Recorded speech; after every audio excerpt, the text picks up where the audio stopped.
thrive. You're watching Worldview Tube, a Brannon House television network. The Tamara Scott Show.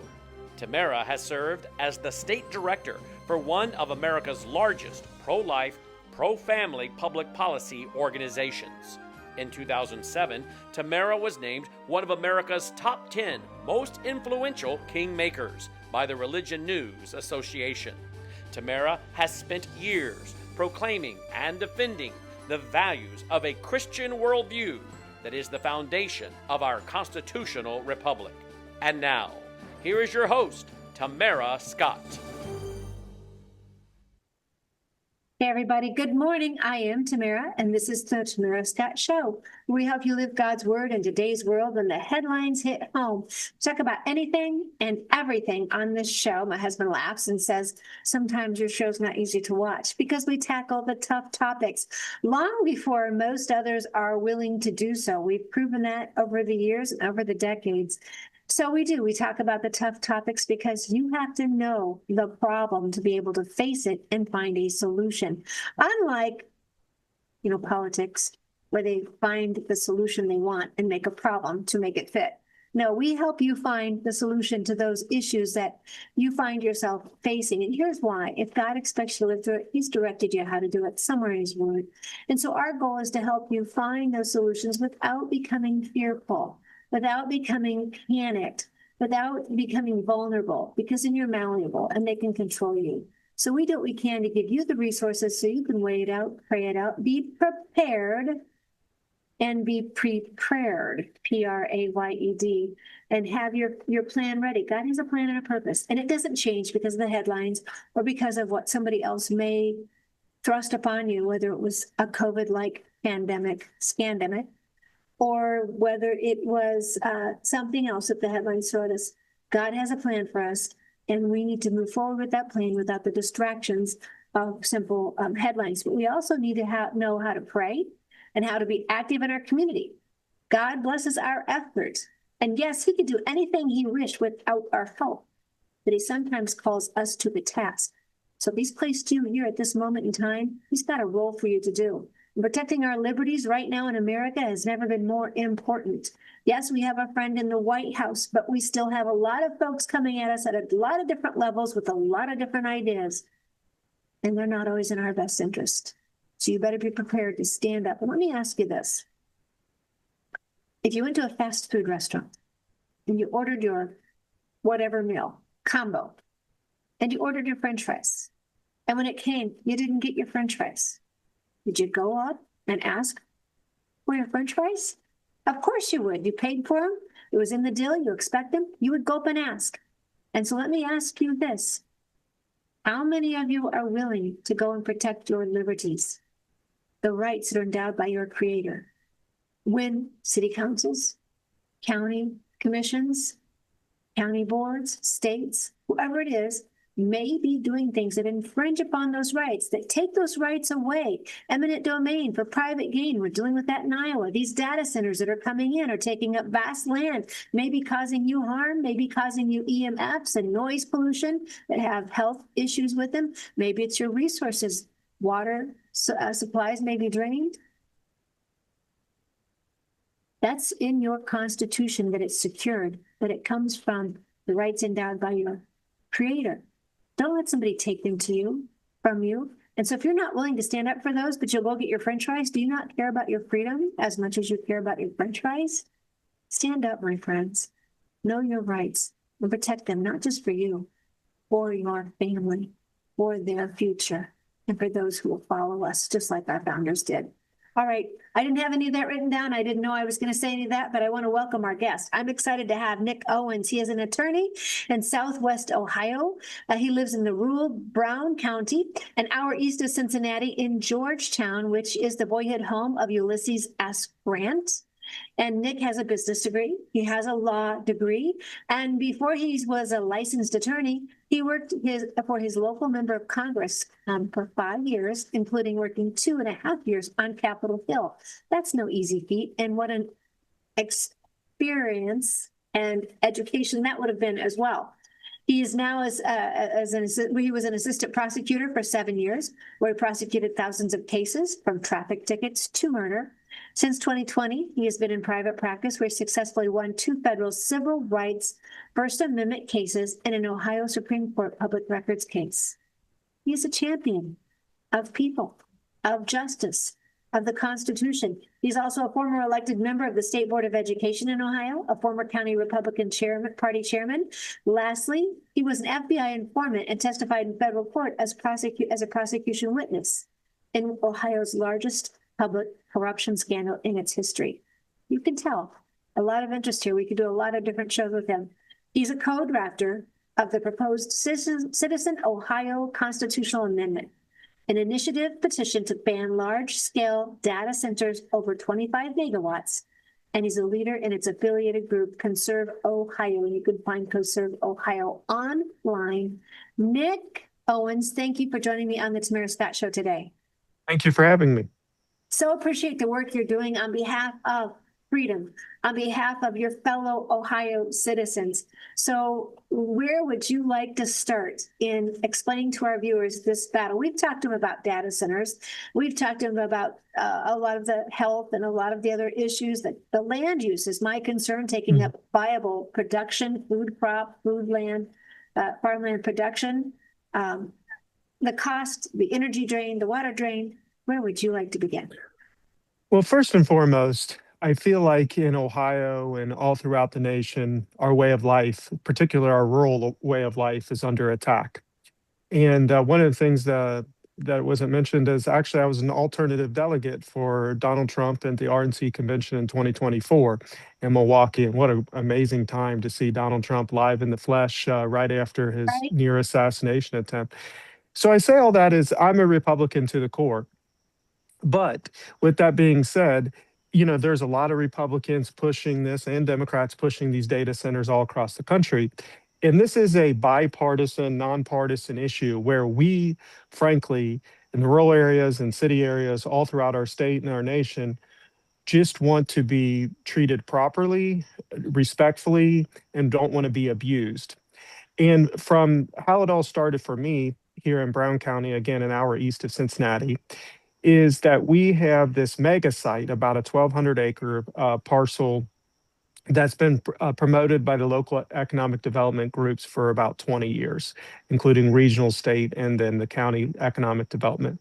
And they could never get any takers. And the idea was that maybe one day we would build the next F-150 or something that we would be proud that comes from Brown County, that employs hundreds of people or even thousands of people, maybe even something that we would promote throughout the world or produce throughout the world. Well, ultimately, the site's never sold. In late 2024, it did, to a mysterious LLC that bought 1,200 acres at really 3 or 4 times the land value. And a lot of people started asking questions, going to council meetings. Now, in the background, the data center, has been exploding all over the place. So people had an idea that it could very well be a data center, but they'd show up to council meetings and ask, what's going on? Well, we don't know anything, or we can't say anything. We're under non-disclosure agreements, which just enrages people. You don't want to be told by your elected officials that they can't talk about the people's business. Right. Can I ask you a question right there? Yeah. I know you're an attorney and you've done a lot of work, and I don't know if the constitutional, there are constitutional attorneys, there are specialists in the Constitution, maybe unfair. But to me, it seems like when someone elects you to represent their interests, that you take an oath to the Constitution, and while you don't take an oath to the people, it's assumed that you're taking the oath to the Constitution to somewhat protect the people you represent. At least you should be accountable to the people you represent. So for me, is it even constitutional for these elected officials to sign NDAs and use them as an excuse not to be transparent with the very people who elected them?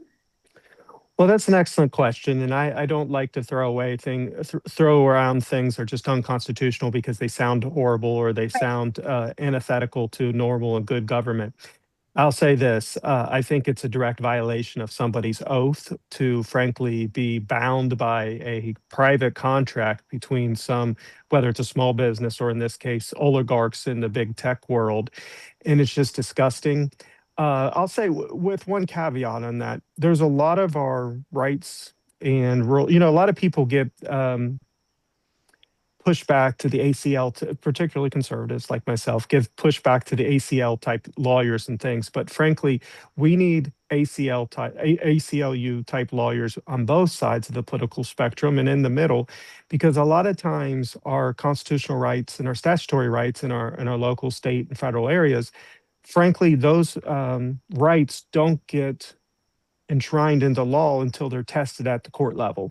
And, a lot of these times, that's the thing is in Ohio, people say, well, isn't it just unconstitutional or violates the Public Records Act in Ohio to not be able to, or to be able to enter into these non-disclosure agreements? And frankly, it's just, you got to find the right vehicle and the right test case.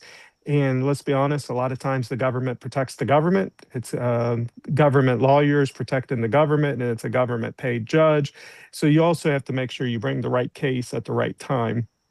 So we kept showing up. So I started paying attention to the community just about 15 minutes north of me in our rural area. And people would show up and say, well, we can't tell you anything. We're under a non-disclosure agreement. Well, then we did just tons of public records requests from all kinds of people. And thankfully in Ohio, our Public Records Act is pretty strong, could be stronger. And we kept getting answers. We got purchase and sales contracts. Hidden in the purchase and sales contract was the intended use of data center, and that they had signed that contract over a year before we started asking questions.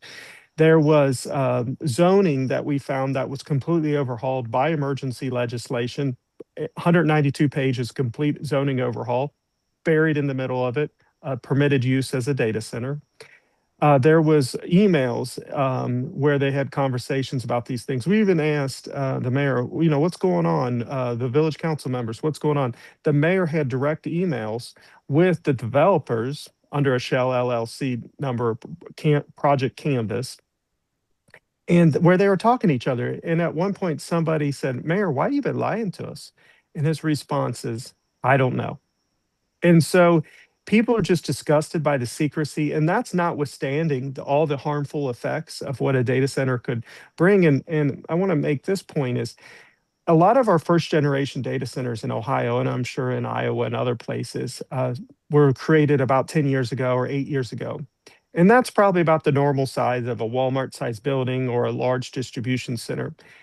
But what this proposed amendment in the state of Ohio is trying to ban is the hyperscale data centers, the ones over 25 megawatts. Megawatts is the most common measurement to measure data centers. But people need to know there's a real difference between your normal data center. Everybody likes to say, oh, well, you like using your phone, you like watching Netflix, you like checking your email. Well, we've been doing that for the last 15 years, and we didn't need hyperscale data centers. These hyperscale data centers, in my opinion, are frankly the explosion of AI and more of the surveillance state. I have real Fourth Amendment, talking about constitutional concerns. I have real Fourth Amendment because everything we do now is protected, is captured by some private entity, and that private entity just voluntarily gives it over to the federal government. And as we've seen over the years, especially during the Biden years against Donald Trump, but it happens in all administrations. It happens in the Trump administration that the government goes to these big organizations, big corporations, and they just hand over the information. And so when people think of a normal sized data center, think of a Walmart building or a Target or whatever. But now these hyperscale ones, think 1,000 acres and 15 or 16 buildings that size, and also enough power that would power a million homes or a large city. And it's just crazy. So unfortunately, a lot of our data out there is data based on data centers that are of this smaller scale or traditional size. We just don't have a lot of the data about the hyperscale ones. And what we do, it's very scary. It's scary about how much emissions they provide, how much water usage they use, the strain they put on our electric grid, the forever deletion of prime, pristine farmland. And for what? For what? At most 50 jobs. People are willing for economic progress to lose whatever natural thing we might have, or things that we lose forever because of another benefit. That's just the nature of the conversation and progress in any evolving society. But these don't create jobs. In Ohio, and I'm sure in Iowa, 10 years ago, 8 years ago, even now, we're promised to be the Silicon Valley of the Midwest, to be the tech hub of the Midwest. Unfortunately, all we've gotten is becoming a tech dump. Right. All right. Hold it right there. We've got to go to our first break. Nick Owens is my guest. He is an attorney in Ohio. You heard his resume earlier in the program. Impressive background, vast experience in helping now the citizens with a potential ban on the large megawatt data centers being added as an amendment to their state constitution. I think this is the first state action we've seen on this. We've seen other cities take action. Monterey, California, just not too long ago, voted no in their city, and they said they were the first, but I think there have been other cities as well. We'll be right back. Stay tuned. Nick Owens talking about data centers and your community, your constitution, and your health. Stay tuned.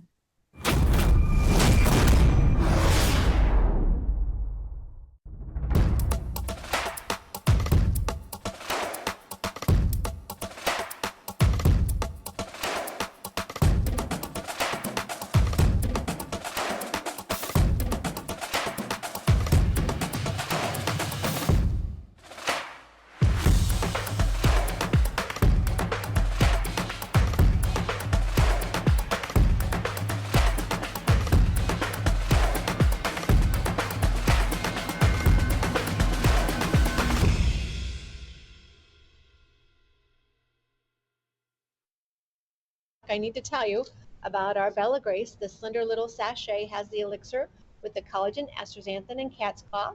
In 2022, got an award for helping with cognitive function, and in 2023 in the sports arena for active ingredients, nutrition, and format.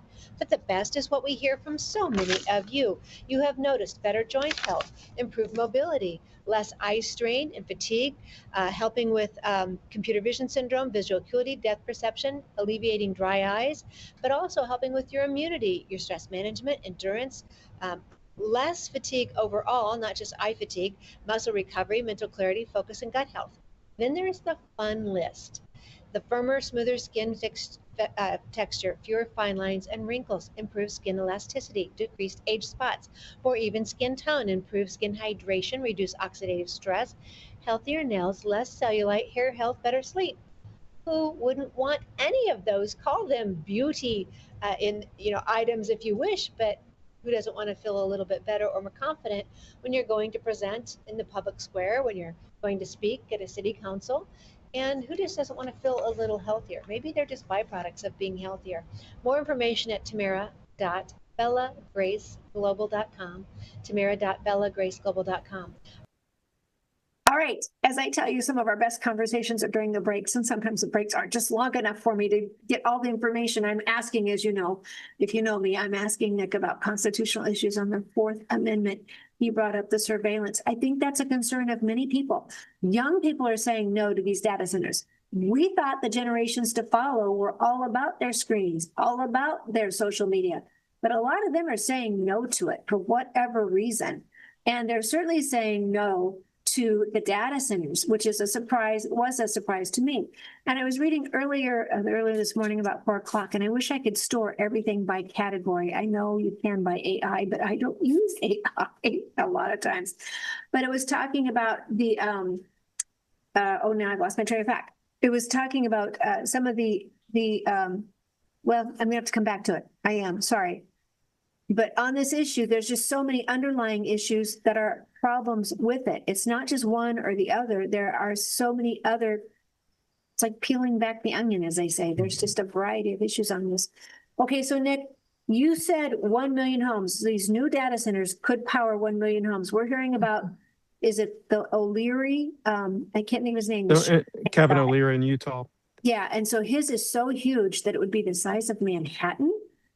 Right. And in Ohio, not to propose site near me, but we have actually a federal government land that's in Piketon in Pike County. And it would be the largest data center in the world if it was built. Now, it seems like every other day you hear about it being the next data center developed would be the largest in whatever circumstance. But no, it's crazy. The one in Ohio, that would be, it was announced they had 3 cabinet secretaries, Doug Burgum, the Department of Energy, Chris Wright, and one other cabinet secretaries, not Ohio cabinet, federal cabinet secretaries come to Ohio for the groundbreaking, and they would be powered by 10 gigawatts of natural gas generation with, turbines and all that. Think of the emissions. It's so crazy.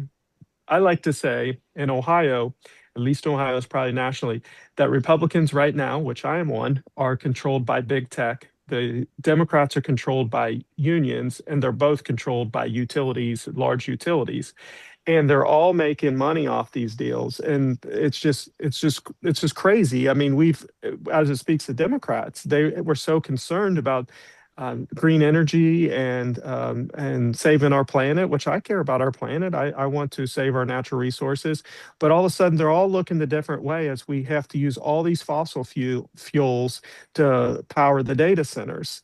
And it's unfathomable, frankly. And one of the things about the 1 to 2 million homes, the one in South Central Ohio, would use as much power as almost the whole state of Ohio on a 24/7 period. And that's just one site. Now you add the one that's proposed near me, 15 minutes away from me, and it's actually 1 to 2 million homes. It depends the time of the year because of the hotter, and the more energy use. But think of 1 to 2 million homes worth of power, and then that's notwithstanding the water, that's notwithstanding the destruction of the farmland and the pollution. And as you were speaking about young people, I've collected over 1,000 signatures for our petition, our statewide petition so far. And one of the common themes is 20 to 30-year-olds sprint to us. And I've joked with you, they actually have some choice words about the data centers. And it's just not 20 to 30-year-olds, liberal arts majors, they're and hippies and flower childs of the 20. It's not. It's conservative, rural, big truck driving 20 to 30-year-olds to Prius driving 20 to 30-year-olds. The demographic of young people, this is anecdotal, but from what I can see, I would say 80 to 90% of young people, 20 to 30, just are worried about them, scared, and don't want anything to do with them. Absolutely right. And so I don't like to do things that give Democrats a chance to look reasonable. Right? I hate it when we set them up to look like the reasonable ones. So Senator Bernie Sanders and AOC supposedly have called for a moratorium on these nationally. That's frightening that they might actually be on something positive here. But in an article or a post on data centers by Reality Check, they said that Senator Bernie Sanders has taken to social media to drop a set of overwhelming statistics that expose a profound disconnect between the American public and tech elite running Capitol Hill. Featuring a background visual targeting OpenAI CEO Sam Altman, Sanders highlighted 3 undeniable metrics, and this just kind of fits where you're at. 70% of Americans feel that development of artificial intelligence is moving far too fast. 77% of citizens are fully convinced that the entire legacy job industries will be completely eliminated by automation. And these are kids who still have student loans. Right. And now job insecurity. Trying to build a house or buy a house that they can't afford. It's not enough to compete against people. Yeah. Now you're competing against machines. And then the staggering 97% of the population demands that AI safety and deployment be made subject to strict federal regulations. I don't know if I care about federal. I like local control. And sometimes I don't like what federal does, but I see where they're going with that. So when nearly 100% of the superpowers population demands oversight, the refusal of legislative bodies to enact hard boundaries isn't a failure of capability. It's an act of political submission to corporate capital. And I would tell you, it might be political suicide, because we're seeing in other articles that I've come across, this is changing the political landscape. There's one on Ohio, and I don't want to get you off track. I want to come back to what you want to talk about. But the 2 moms, I mean, I know Jessica Baker, who's starting this petition with you, but then the 2 moms, was it Washington Post that put their names out? Yeah, Washington Post. That's a pretty established and respected paper. Really. Yeah, we've had articles in the New York Times and the Wall Street Journal. No, it's the most. I've been involved in politics on a pretty micro and macro level for 20 years, involved whether employed or engaged, running for office, being a party leader, and I've never seen an issue as tone deaf by elected leaders and dividing communities. Frankly, it's dividing a lot of communities in our community. People think they're going to get rich off of it, whether or not they do, and so they support it against the will of their people. And I see it this way: is everybody wants to talk about the construction jobs and the boom, and that we have this frankly short-term employment. They all like to say it's long-term employment, but it's not. But I use this example: these same people would be upset if police officers and corrections officers lost their job because crime went significantly down. We have to live amongst ourselves. We can't let one class of citizens or a trillionaire corporation hog all the wealth and prosperity to themselves while everybody else suffers. And we're our friends and neighbors. We shop at the same grocery store. We have to feed our families. We have to send our kids to school. And we have to have a society that works for all, not an elite few. And I'm a Republican saying this. I feel like our way of life is under attack. And what you'll see in a lot of the national publications, and I see it in my public opinion baths getting signatures, is many people are one issue voters right now. They're already disgusted. I love Donald Trump as much as most Republicans, but they're concerned about the war. They're concerned about a stranglehold on Republican politics where there's no alternative voices. And there's a real fear. And when gas is at $4 a gallon or $5 a gallon and grocery prices haven't went down, and people see that their livelihoods are at stake and their way of life is at stake, people are either not going to show up to vote or they're going to sit on the sidelines and not vote for the people that they usually vote for. It is a concern. And as a Republican, I have learned that Donald Trump has outflanked me before, right? Usually he's got something else.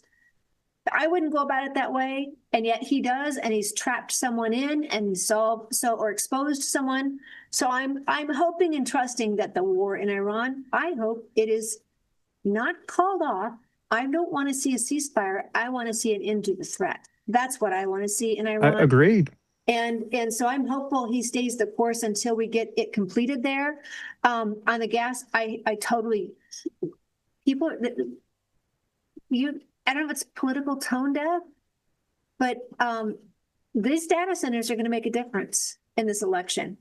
The threat of property being taken, the threat of your forever home, the home you bought. People forget that it may just be a piece of property to a politician who may own several, but to the couple who lives in it, they've saved their livelihood to live there. That's what they've built over time to raise their family. And to have the hum, and we've got a video, we can play the hum of one of these centers across the street now, or I think it's so many miles away. Not peaceable. We've got the health impacts that are coming back that are talking about anxiety, stress levels, even heart issues, frontal lobe development, nervous systems in kids not developing as they should. I wish I could find, those are the things I wish I could find so quickly. We've got to go to break again. Is there any way you could stay for another? Yeah, of course. Oh, of course. Very good. We'll be right back. Nick Owens is my guest. He's out of Ohio, an attorney working on the citizen petition to add a ban of large 25-megawatt data centers in their state constitution, the first of its kind. We'll be right back.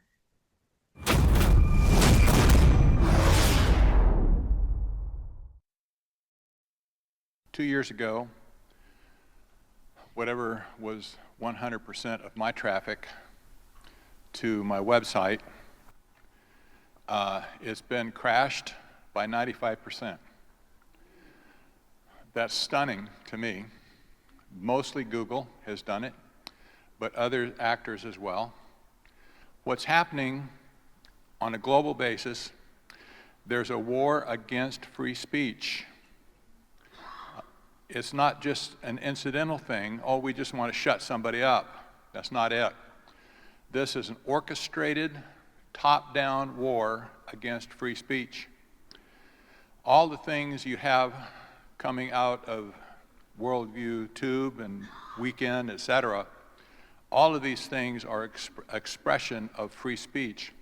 And I can dare say that their traffic has been hammered as well. If they're successful, these masters of tyranny, if these people are successful shutting down free speech, we're all dead at that point, basically, because that's where the killing is going to start. This is what's on the chopping block right now. The reason you look at this organization just as because you could get something out of it, right?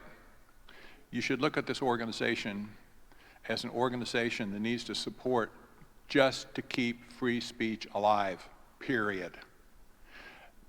Who are you going to turn to at this point if this voice was silenced? Where would you go? Newsmax? Give me a break. No. Fox News? No. So I want to encourage you, support the foundation, support Brandon's work here any way that you can. This is our new NutraSwish, Numi NutraSwish. You can find more information at neumi.com/TTSS. neumi.com/TTSS, one of the products we offer because you all have different preferences and respond differently to different items. So this is our lavender. It's for ladies anywhere along your journey. No hormones in it, but if you're taking a hormonal supplement, you might want to check with your doctor. The blue is for anyone over the age of 18. It has glutathione, which is a antioxidant, helps with over 400 cellular functions, and it helps detox heavy metals, forever chemicals, graphene oxide, one of those terms we learned after 2020, and it helps detox glyphosate. The good glutathione helps detox glyphosate. Glyphosate is found in ag chemicals or lawn chemicals, and some are very concerned about possible links to cancers, HPVs, and diabetes. But the blue bottle, the glutathione, helps detox heavy metals, forever chemicals, graphene oxide, and glyphosate. Then there's the mango-colored bottle you see on your screen. Numi Neuro helps with your mind, your memory, and your focus.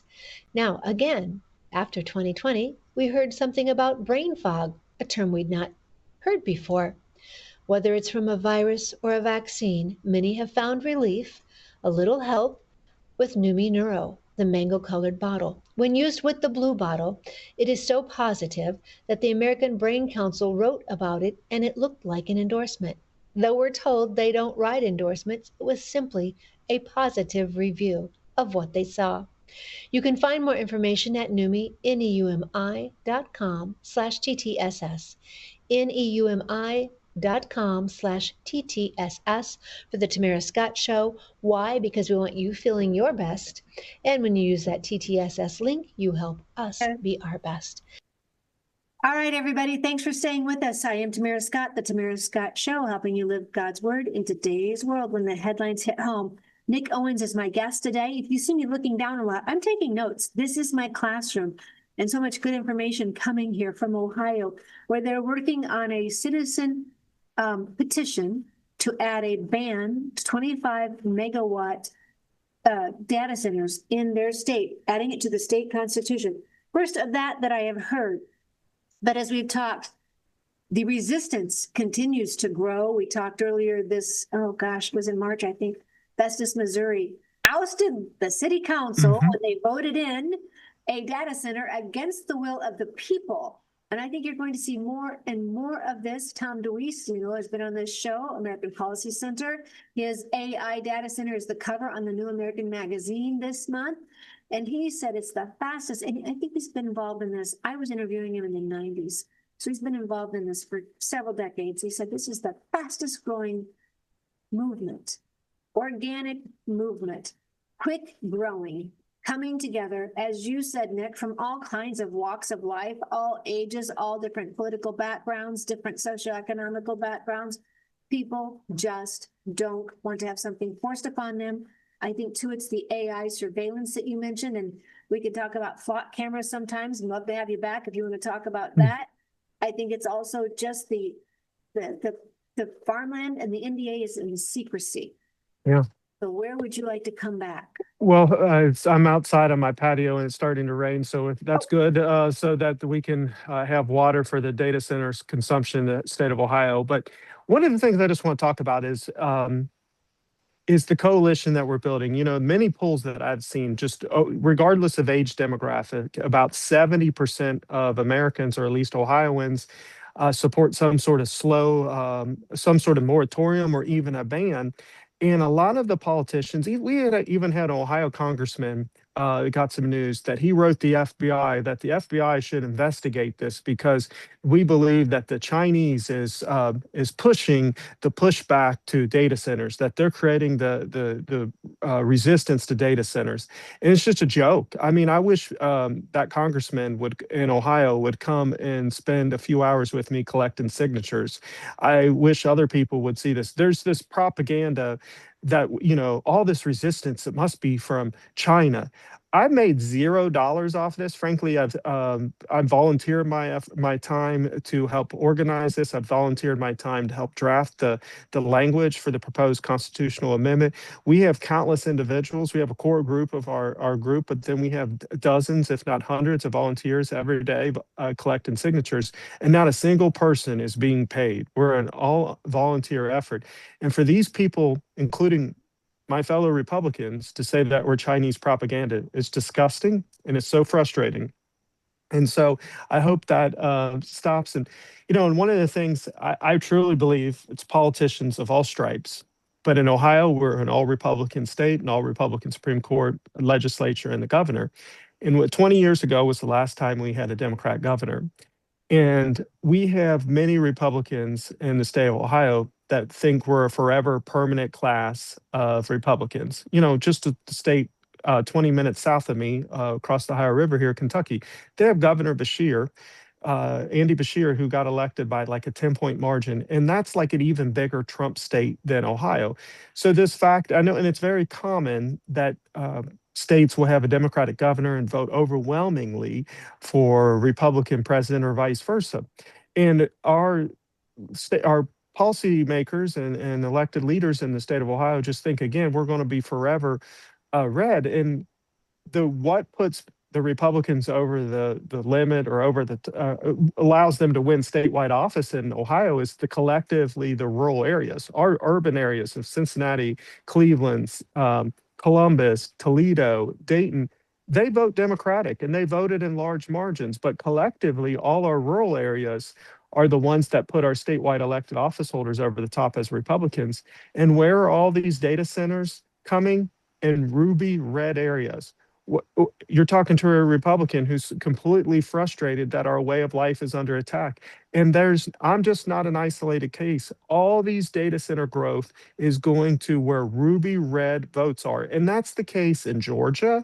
That's the case in Iowa. That's the case in all these areas, Wisconsin. All this data center explosion growth is going to ruby red Republican areas. And I've told everybody, don't count on our Republicans to be there in November and just take them for granted. An excellent point. An excellent point. And this is the concern. Our elected officials need to listen. And that's not just at the state level, not just at the congressional level. It is at the city council. It is at the mayoral level, the county supervisors, because that's where a lot of these ordinances have come in. That's where a lot of the moratoriums are now starting. And so that's an excellent point, Nick, on the rule being what often puts these states over the top. We all know whether it's a city, an urban area, college, we fight those areas as far as getting the vote and helping people understand what a nation is, a republic is to be in our nation. So excellent point. And let me just say as well, North Carolina passed a powerful data center law with 78% of voters demanding it. And the Monterey, California one that I mentioned, I think this was the first time they said they'd put something like this on the a referendum. 60,000 people about 10 miles east of downtown Los Angeles placed a measure on Tuesday's ballot asking if and this would have been the primary, so that'd be over a week ago. They're still counting ballots. They are in LA, that's for sure. And then 24,000 dropped and none of them were for Pratt, but we shouldn't think anything about that. But I digress. So in this article from Politico, they said the response so far on this issue has been 86% of votes counted as of Wednesday afternoon. So there you go, are in favor of the proposal. 86%. Boy, I mean, we get to 60%, 65%, that's a mandate. What is this? This is a typhoon. Well, and I was picking on Republicans for a second, again, which I am one in Ohio, but then, and I know you read the article, there's a great Washington Post article from Sunday that has many quotes from many politicians, and it's very in-depth and talks about the disconnect. We've never seen a disconnect where the people are so clamoring for change and regulations and pushbacks to a certain specific industry or topic, and the politicians of all stripes, of all sides, are ignoring. And for instance, Sherrod Brown, who was beaten by Bernie Moreno 2 years ago, was asked about the data center petition that citizens like myself have created and are circulating throughout our state, and all 12 million citizens all throughout our state. And he said he didn't know anything about it. And so that's been going on for a couple months. We've had a ton of earned media. So either you have your head in the sand and you're completely tone deaf to what's going on, or you're a liar. And it's just sad that our elected officials of all parties just do not see the clamoring for, let's slow this down, let's actually study it, let's actually see what's going on, instead of just frankly using this boogeyman that if we don't do this, we're going to lose to China. We're going to lose to China if we don't do this. If you don't have a data center 5 feet from your backyard and have to hear the hum and deplete your water resources and suck your well dry and suck your aquifers dry, we're going to lose to China. So it's either, and it's just it's a boogeyman argument that I think just doesn't hold up. And ultimately, anything that polls at 70% or higher about people having a pushback, politicians need to wake up. What issue do Americans agree at 70%? And I always have faith in Americans collectively. So, to your points, there's just so much here. There's so much here. 78%, 86%, 77%.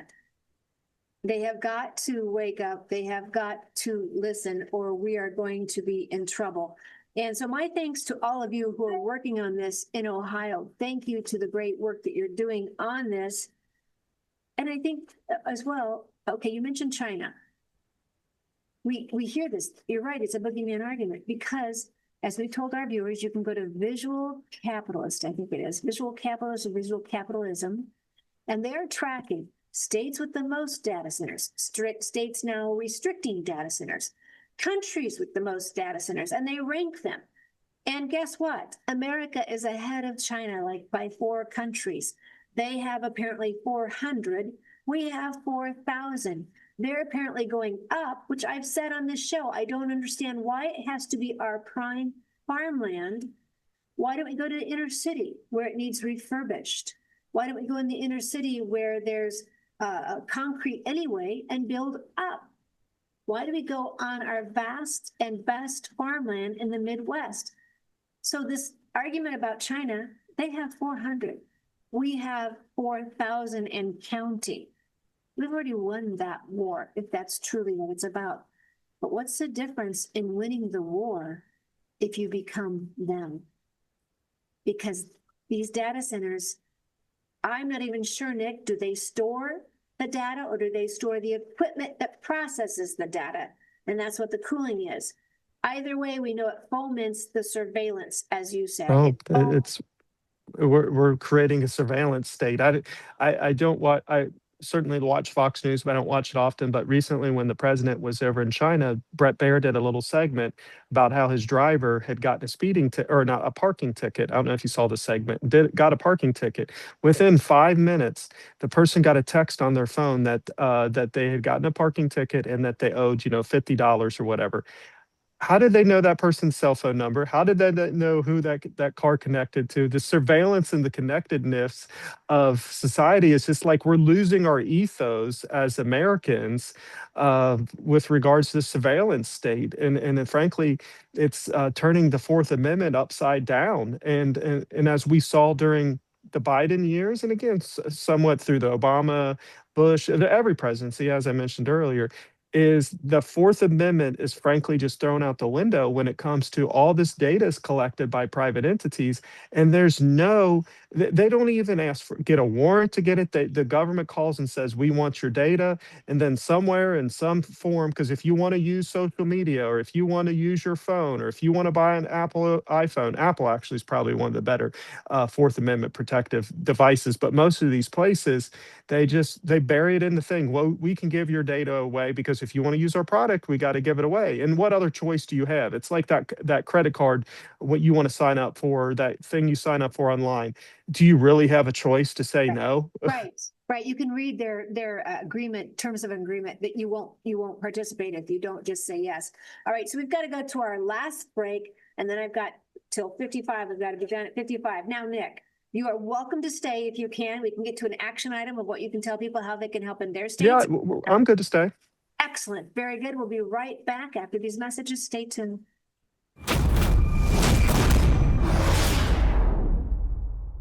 3 years ago, the United States was stunned by an announcement from war-torn Korea. U.S. Army Private David Hawkins and 20 other prisoners of the communists had become turncoats. They had renounced their own country and disappeared behind Red China's bamboo curtain. What had you heard? Well, only what our Chinese captors had told us, how great they were working toward socialism and the great strides that they were taking, bettering the life of the Chinese people who for so many thousands of years had lived a life of oppression under various governments.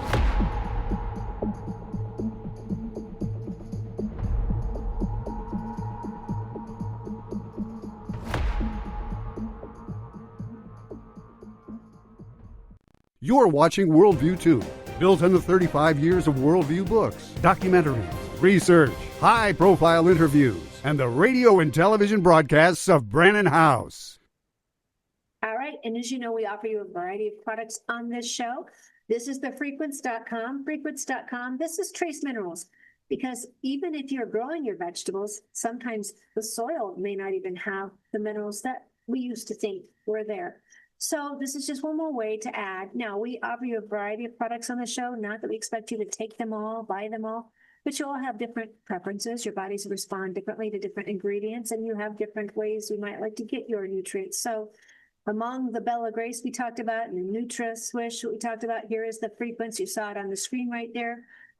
There are other products there. We're not saying we're not recommending all of them for you or saying you purchase all of them. We just want you to be the best and help you find out what helps you be your best. And this is one way you can do it. And this one I hadn't tried. Some of our guests, my guests tried it before I did, and they actually loved it, which then I ordered it, and now I do too. There's the rosemary oil that I also appreciate, and there's some rice and some other things you can put in your drinks that help you with mind clarity and other situations and other remedies for other ailments. How's that? So we'll be right back here. We're talking to Nick. We're talking about the data centers. Ohio has a petition, a citizen petition, to ban 25 megawatt or larger data centers in Ohio. This is the first I've read of a state doing this. I believe, was it Idaho just passed something as well on data New York, centers? the New York legislature, it's awaiting the governor's action whether or not there will be a moratorium. So Maine had one. Their legislature voted a moratorium. The governor vetoed it over one community, she said. And then New York has. It's going to be interesting because even the Democrats are beholden by the labor unions, just as Republicans are by big tech. And so it'll be interesting as this works its way, as they like to say, the laboratories of democracy throughout our states. I can't imagine the labor unions are too fond of these because of the jobs that will likely be lost. We hear because They love them.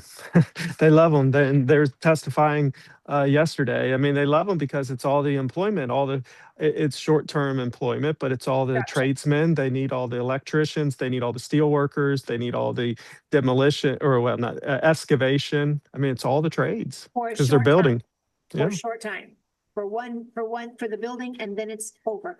Because I had a supervisor call me and say, we've been promised 100 jobs at $100,000. I don't think so. Not That's after the permanent jobs. And frankly, what I say, like our project in Ohio or near me, the one near me, they're all over Ohio, but the one near me they're saying 50 jobs and around 100,000. But in reality, the ones that our community actually will benefit are not the high paying jobs because our community doesn't have that skill set. And so what we'll end up doing is having the maintenance workers or the security guard workers or the people that do the cleaning. We're not going to get the actual high power jobs or the high dollar jobs because we don't have the skill set for it. And that can be a conversation for another day, but frankly, it just doesn't benefit. But if I and then you may, bring those people in, which would be fine, I guess, depending on where they're coming from and how they change your political landscape and your culture. But two, even if they are coming from a family of custodians, and this is not a comment on any of those workers in any way, that's an honorable way to earn a dollar, but it's just not the high paying jobs that they're promising. That's the point that we're making. it's not sustainable for the community. You can't build a surviving and a sustainable community over a bunch of jobs that don't are just frankly, again, it's honorable work, but a community can't be built on security or maintenance or low dollar cleaning jobs. It's just not like it's just not sustainable. Okay, to your point, you were going to make another. Yeah, I just want to tell everybody we're lucky in the state of Ohio. We're only one of 17 states that have the direct democracy route for a constitutional convention or a constitutional amendment. We've had that right since 1912. It was actually Teddy Roosevelt that came to Ohio Constitutional Convention and pressed for that when he was running as the Bull Moose candidate against another Ohioan at that time, William Howard Taft. But of course, they both lost. And so we are very lucky to have that route. And frankly, if more than just 17 states had that, I think you would see more citizens rising up. One of the things I've said before is myself, a rural lawyer, and another counterpart, Austin Bowrichter, we both drafted the language and had our army of volunteers and leaders. And you talked about Jessica Baker earlier. She was one of our initial people to get we had to get a certain amount of signatures to get to the Attorney General's office to get the language approved for the next step, which we did.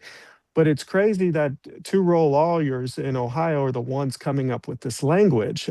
It's just but I guess that's the essence of what a direct democracy route is when there's so much clamor about an issue that's being ignored by policymakers, and in this case, the legislature, then the citizens have a right to do that. So in Ohio, we have to collect 413,000 signatures. It's 10% of the last gubernatorial election, which is in 2022. We have until July 1st to get those, to get on the ballot this year. If we don't get the signatures on the ballot this year, then we can have it on the ballot for next year. It's a pretty tough task to get all the signatures by July 1st because we just started circulating our petition beyond the procedural steps when we had to get to the Attorney General. But the actual petition that we're getting before voters is only started circulating on April 3rd. We're doing an amazing job with an all-volunteer effort, but it's going to be a challenge by July 1st. But with that being said, we have all summer long, and we're going to continue to work on this. At the pace we're at right now, we'll easily get on the ballot for next year, and voters in Ohio will have a say, and will continue to be a part of the conversation here in Ohio and nationwide about what are our reasonable limits for data centers. And the reason we picked 25 megawatts is we don't want any normal pre-existing business, like I use in the Cincinnati example, like Fifth Third, Kroger, or Procter & Gamble, who have normal IT infrastructural needs, lots of IT infrastructure needs. We've not got any pushback from a normal pre-existing corporation or business that has large data center needs about that not being enough capacity. And those 25 megawatt data centers, there's people out there that want no data centers in general, and we appreciate that. But with that being said, we had to write and draft something that actually could succeed at the ballot. And I believe we need data centers at a certain reasonable size. I'm frustrated that every time I hear about data centers, well, if we don't build data centers, as I mentioned earlier, China will beat us. Well, if it's truly this is about national security, then why in Ohio do we have to share the overburden of building them? Why do states like Texas and Virginia and Georgia and Iowa things have to overshare per capita? Because if it's truly about national security, then everybody should be online about getting these built. But I think it's just an argument. It's anytime you want to push back on something the government's doing, it's China. You got to fight China. You got to fight China. And it just doesn't hold weight. Nick Owens, thank you for joining us today. Conserveohio.com. Conserveohio.com, and you'll find a proposed amendment there as well if you might like to look at it for language in your state, if you are one of those 17, or in other ways at your legislature, you can make a change. At your city council, we're seeing change. At your counties, we're seeing change. But you are that change. You've got to help bring it to being in many of these states. As we tell you, live boldly, love better, laugh bigger, be encouraged, and never be complacent.